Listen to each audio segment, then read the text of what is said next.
Perkenalkan, nama saya Aisyah Ayu Anjarsari, NIM D222020029994. Saya dari kelas D2224. Di sini saya akan menjawab soal nomor 1, yaitu sebutkan macam-macam histologi dari sistem digestif atau sistem cerna pada tubuh manusia. Pada umumnya, sistem pencernaan mempunyai sifat struktural tertentu yang terdiri dari 4 lapisan utama, yaitu lapisan mukosa, lapisan subkosa, lapisan otot, dan lapisan serosa. Lapisan mukosa terdiri atas epitel pembatas, lamina propria yang terdiri dari jaringan penyambung kaya akan pembuluh darah kapiler dan limfe. Sel-sel otot polos kadang juga mengandung kelenjar-kelenjar jaringan limfoid. Yang ketiga, muscularis mucosae. Selanjutnya, lapisan submukosa terdiri atas jaringan penyambung jaringan yang banyak sekali, pembuluh darah atau limfe, plexus, saraf submukosa atau dinamakan juga Meissner, dan kelenjar-kelenjar atau jaringan limfoid.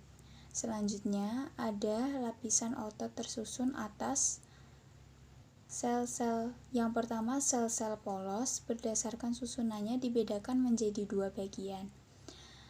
2 bagian itu menurut arah sel-sel otot, yaitu sebelah dalam dekat lumen umumnya tersusun melingkar sirkuler.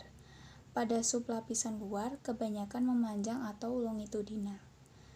Yang kedua, kumpulan syaraf yang disebut plexus minteric atau Auerbach yang terletak antara 2 sublapisan otot.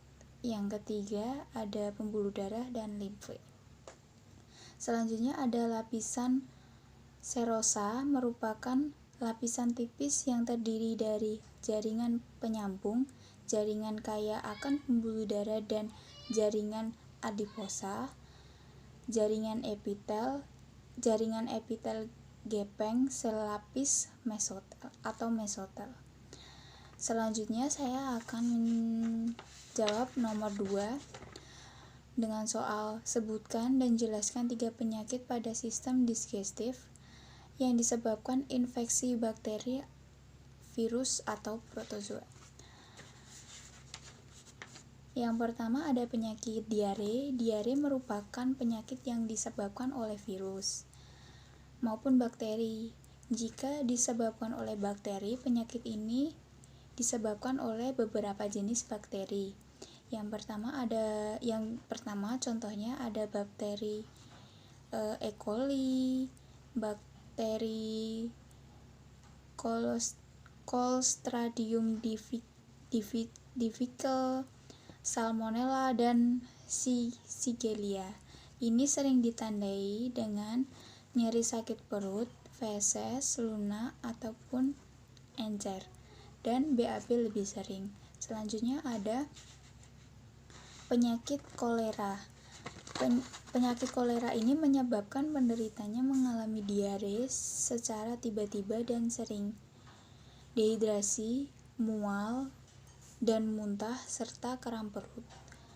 Penyebab karena infeksi bakteri Vibrio cholerae yang memproduksi racun CTX sehingga menyebabkan sulit menyerap air dan dikeluarkan dalam bentuk diare. Penularan bakteri ini bisa berasal dari makanan laut, dari perairan yang terkontaminasi dan tidak dimasak secara matang.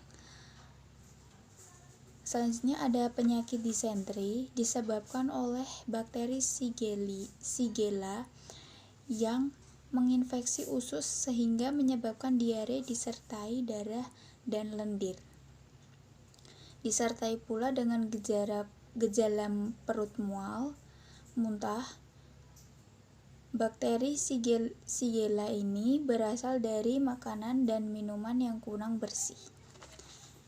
Sekian penjelasan dari saya.